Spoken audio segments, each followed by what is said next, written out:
Donc bonjour à tous, bienvenue sur la chaîne Philippe est dans le pré. Alors n'hésitez pas à faire partager les vidéos pour ceux qui sont intéressés par les sujets que je traite. J'ai des sujets un peu assez vastes. Excusez-moi pour le grand public parce que j'ai eu des mails en disant que c'est assez technique. Alors effectivement, j'emploie des termes des fois qui sont assez techniques, mais après vous pouvez poser vos questions par mail et j'essaye dans la mesure du possible d'y répondre. Alors aujourd'hui, je vais rester sur les thèmes d'actualité parce que j'ai reçu pas mal de mails. Alors je vais prendre quelques sujets mais qui sont liés les uns aux autres. D'abord, je vais vous mettre en lien le fait que le modèle économique est ce qu'il est. Et ben, les regroupements continuent. Donc je vous mettrai en premier lien Rachat Alliance, les mastodontes de la grande distribution à l'aube d'une ère nouvelle. Cas unique en Europe, le secteur en France est partagé entre 9 acteurs dont certains sont fragiles, comme Auchan ou Casino. L'élection présidentielle passée, les projets de rachat pourraient ressortir des cartons, des cryptages. Donc là, c'est un Big Bang qui pourrait intervenir à tout moment dans le petit monde de la grande distribution. Mais quand exactement? Un seul ose faire un pronostic. C'est l'homme d'affaires, je vous en ai parlé, Alexandre Zouhari, propriétaire des chaînes de magasins Picard surgelés. Alors, c'est un article qu'il a fait passer dans les Échos. Donc, monsieur Alexandre Zouhari, je vous fais une piqûre de rappel, je vous en avais parlé. Il est à l'origine, notamment, du projet avec Xavier Niel et Mathieu Pigasse, avec un bras de la FNSEA, c'est-à-dire le groupe InVivo, dans les chaînes de magasins Grands Frais. Ils ont plusieurs structures qui s'appellent 2MX Organique et ils vont recréer un nouveau nom qui risque d'appeler, normalement ils vont les appeler les grands marchés frais d'ici. Donc c'est une association avec le bras de notre syndicat. Donc sur les thèmes d'actualité, je voudrais réagir en tout premier lieu aux explications qui sont données par les journalistes de la presse écrite, de la presse médiatique, des intervenants dans les forums. Il y a des forums qui sont organisés parfois avec le ministre de l'Agriculture ou sur les réseaux sociaux où les gens commentent l'actualité agricole et donnent leur point de vue sur l'évolution des prix dans les grandes surfaces ou des parts fermes. Alors, je vais commencer déjà par certains commentaires sur les réseaux sociaux, puisqu'on m'a envoyé des mails dans ce sens-là, sur le problème qu'il y aurait dans le monde agricole où on opposerait les céréaliers aux éleveurs. Moi, je ne comprends pas bien cette question. Il n'y a pas d'opposition entre les gens qui travaillent dans l'agriculture. Tous les métiers agricoles sont difficiles. Que ce soit la pépinière, le maraîchage, l'horticulture, la céréale, l'élevage bovin, l'élevage hors sol, les arboriculteurs. Je pense notamment à ceux qui sont viticulteurs, la taille de la vigne l'hiver, qui est très dure et très physique, dans de mauvaises conditions. Je pense que le débat n'est pas là. Si certains tournent le débat entre un conflit entre les filières, comme certains essayent de mettre un conflit entre les salariés, ils sont à côté de la plaque. Le problème n'est pas celui-là. Il y a une chose où on peut ouvrir le cahier et regarder qui a fait quoi et qui a touché quoi. C'est reprendre la politique agricole commune qui, je vous rappelle, est un budget qui est versé par les nations. C'est la ligne de crédit de la TVA des États qui remonte à l'Europe et qui ensuite est reversée sous forme de subventions aux agriculteurs. Non, ce dont on peut discuter, c'est pas le combat entre un producteur de lapins, de canards, de poulets, de céréales, de vignes ou de maraîchage. C'est comment a été distribué l'argent public. L'argent public. L'argent des Français. C'est-à-dire qui a touché quoi. Pourquoi certains, dans certaines filières, avec moins d'efforts, moins de travail physique, on le sait, journalier, certains ont touché le double, le triple ou 5 fois plus que d'autres. Pourquoi certains qui ont des productions agricoles, je pense notamment au hors-sol, ou à des producteurs de plantes médicinales, pourquoi ces gens-là n'ont jamais eu droit à la PAC? Et d'autres ont eu droit à 500-600 euros de l'hectare. C'est de l'argent public. Ça n'a rien à voir avec un débat producteur céréales contre producteur de vaches ou de moutons. C'est pas le débat. Là, c'est de l'argent public. C'est des fonds publics. Les fonds publics, pour aider les filières, on les redistribue à qui? À ceux qui en ont le plus besoin en fonction des résultats économiques et de l'évolution des marchés de ces filières, ou on le balance en aveugle sur les hectares cultivés. C'est de ça qu'il s'agit. Sinon, les journalistes. Alors, je reviens aux journalistes et aux ceux qui travaillent dans les forums. Alors, des informations complètes. Je vois là encore la dernière en date, augmentation des prix des parts fermes, de la viande bovine, du lait, forte hausse du prix du lait qui va pouvoir redynamiser les installations. Non, les installations, vous n'allez pas les redynamiser, puisque si vous voulez, le mal est fait. Depuis 30-40 ans, les gens ont compris qu'il n'y avait pas de rémunération dans ce métier-là. Donc vous avez deux déménagements. Vous avez la pyramide des âges, puisque l'âge moyen est de 52 ans. Donc vous avez les gens qui vont partir à la retraite, et puis vous avez un autre déménagement qui arrive, c'est le déménagement des jeunes. Parce qu'ils resteront moins de 10 ans ou moins de 5 ans. Voilà. À ce sujet, petite précision, le syndicat a mis un seuil à 67 ans. C'est-à-dire qu'au-delà de 67 ans, celui qui va vouloir rester agriculteur, il n'aura plus le droit aux aides publiques de la PAC, de la politique agricole commune.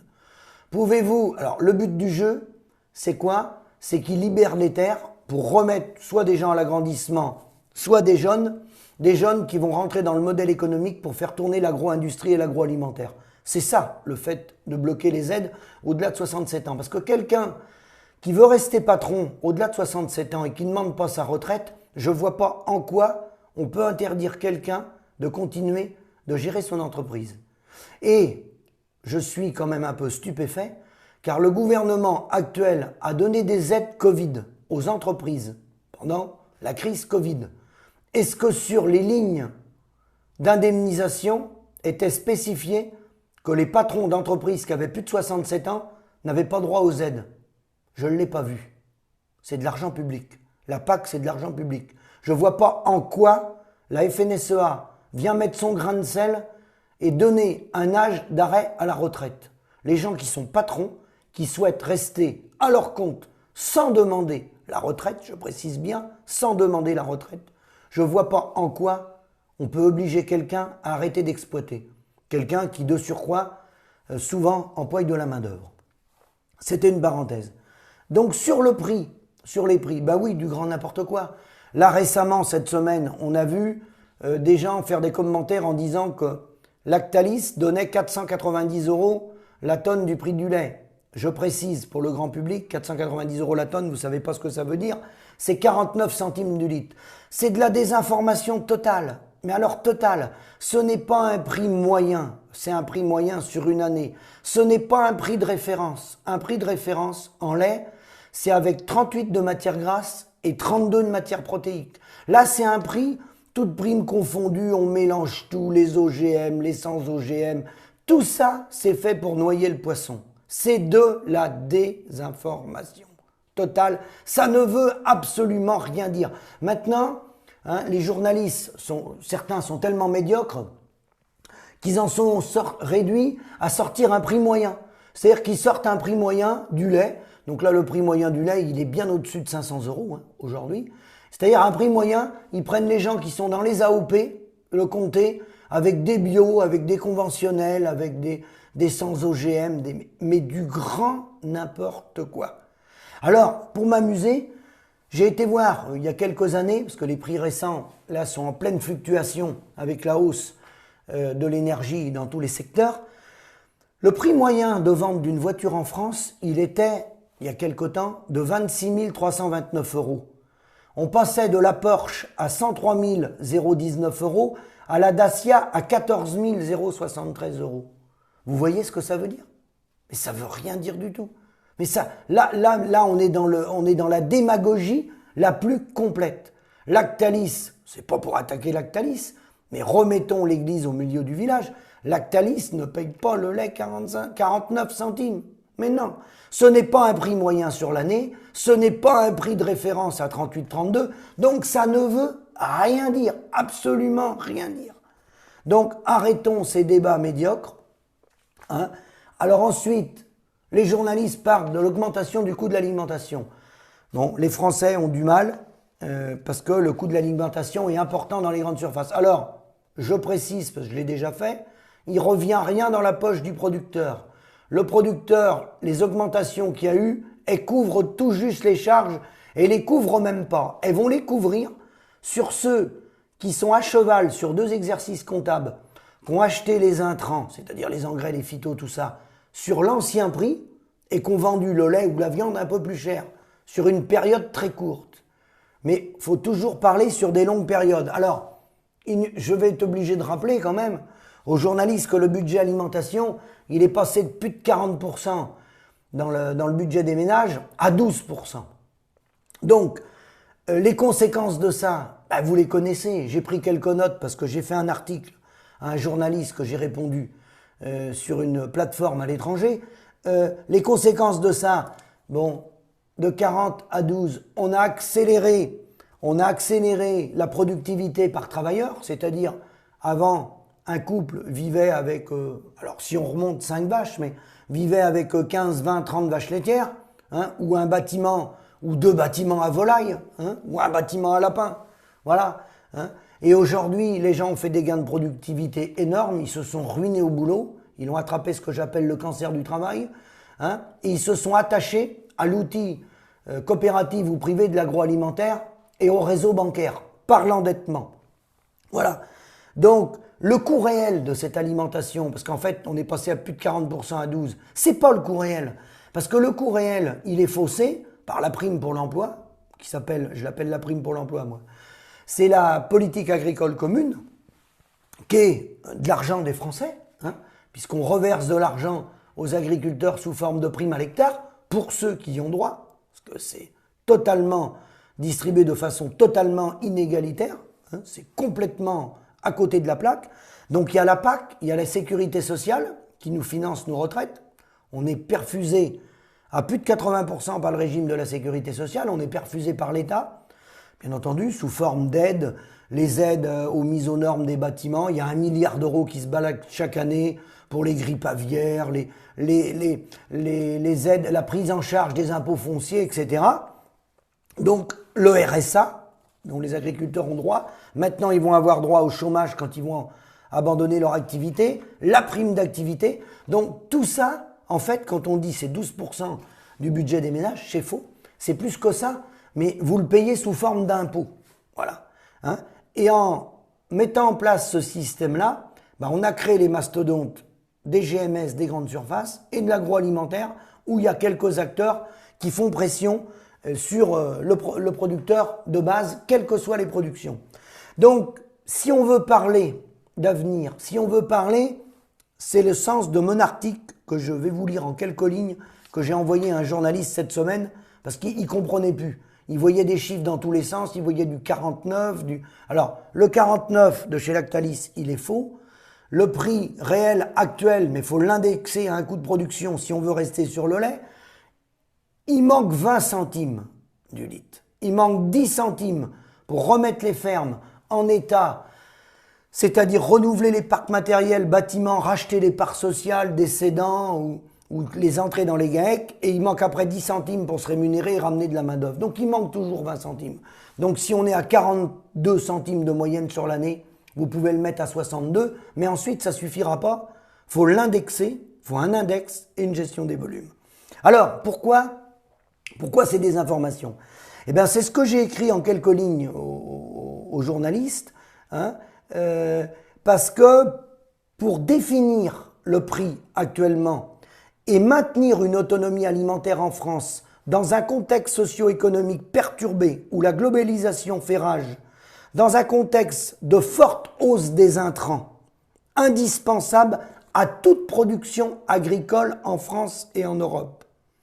De plus, l'évolution climatique nous a montré notre manque de résilience, nos faiblesses pour pouvoir appréhender l'avenir et maintenir notre autonomie alimentaire et notre modèle d'exploitation familiale. Voilà ce que je lui ai écrit et j'ai rajouté le lendemain une refonte de notre modèle économique et sociale doit être appréhendée si nous souhaitons maintenir notre indépendance pour les générations futures. Car, en termes agricoles, par rapport à de l'industrie, on a ce qu'on appelle en termes économiques le monopole des facteurs. C'est-à-dire que si on a des longues périodes climatiques, soit de gel important, soit de sécheresse importante, soit d'inondations importantes, ça s'appelle le monopole des facteurs. C'est-à-dire que vous ne pourrez plus produire de façon durable dans des conditions sociales acceptables. Ça deviendra impossible. Que des entreprises qui sont dans des locaux fermés, type Michelin, ou qui fabriquent, peu importe, des pneus, des vêtements ou autres, si il est 8 mois sans pleuvoir, ou s'il y a 8 mois, j'exagère, hein, mais s'il gèle pendant 8 mois, ça n'aura pas d'impact direct sur l'entreprise qui va fabriquer. Mais sur de l'agriculture, le climat est un élément incontournable. Donc tout ça pour dire que si ils ne veulent pas revoir ce modèle économique en tenant compte dans le coût de production, je le rappelle, en lait, vous pouvez faire pareil, c'est pareil en poulet, en canard et tout, il manque 20 centimes du kilo. J'ai échangé avec Emmanuel de la Vendée, je le salue. Sur le poulet, c'est dans toutes les productions pareil. Si on ne veut pas voir cette réalité ou dans le prix de ce départ ferme agricole adossé à un index, il y a bien sûr indispensable l'encadrement des vautours qui sont autour de nous, de l'agroalimentaire et de la grande distribution, qui ont pillé les paysans en spoliant les marges. On a fait payer le consommateur un prix qui n'était pas toujours le prix réel, parce que nous, à la base, on n'est pas payé. Et après, le consommateur, à travers ses impôts, il finance le système. Donc, il va continuer de financer le système. Ils vont essayer de faire passer des hausses toujours dans les grandes surfaces, mais les hausses ne reviennent pas aux producteurs de base. Voilà. Donc, c'est pas la fin du monde. C'est le bout d'un système. On est au bout d'un système. Bien sûr qu'il y a des solutions. Il y a plein de solutions. Il n'y a pas besoin de faire la révolution pour mettre des solutions en place. Simplement, les acteurs économiques qui sont dans les postes stratégiques, syndicales ou politiques, eux, ils ont des intérêts personnels, de par les parts qu'ils ont mis et l'argent qu'ils ont mis dans certaines sociétés. Donc, ils n'ont surtout pas intérêt que ça change, parce qu'ils ont envie, en plus de leur train de vie habituel, mensuel, et de leur future retraite, ils ont envie de conserver leurs actions et leur retraite chapeau. Voilà. Cherchez pas plus loin. Tous les commentaires que je vois et tous les articles dont je réponds à des journalistes, quand vous creusez un peu, les gens qui sont en poste et qui font des analyses sur l'agriculture, ils ont un intérêt personnel.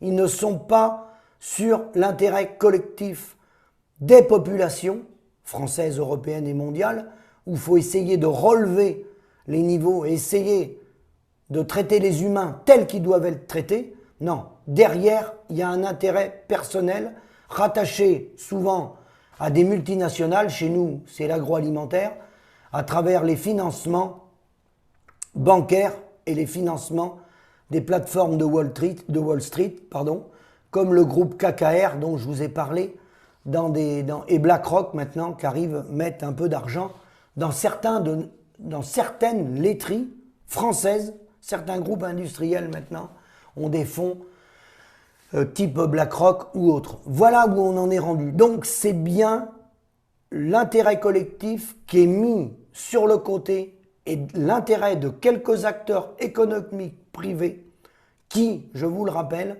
ça revient à ce qu'ont dit certains intervenants récemment sur les plateaux des hommes politiques. C'est vrai, les 500 premières fortunes de France détenaient 5% du PIB. Ils n'en détiennent aujourd'hui plus de 15% ou 20%. Et c'est une réalité, il y a une concentration de ces multinationales. Après, dessous, il y a des gens qui travaillent pour ces multinationales, qui sont pris dans le système et qui malheureusement ne peuvent pas s'en détacher. Il y a tous les sous-traitants qui sont directement liés à ces multinationales-là. Et puis le syndicalisme national et puis le politique au milieu, vous le savez, il n'a pas le courage de redistribuer le jeu de cartes. Voilà. Donc, je vous remercie, je vous dis à bientôt, faites partager ma vidéo, et la prochaine vidéo, je change totalement de sujet, je reviens sur les organigrammes. À bientôt.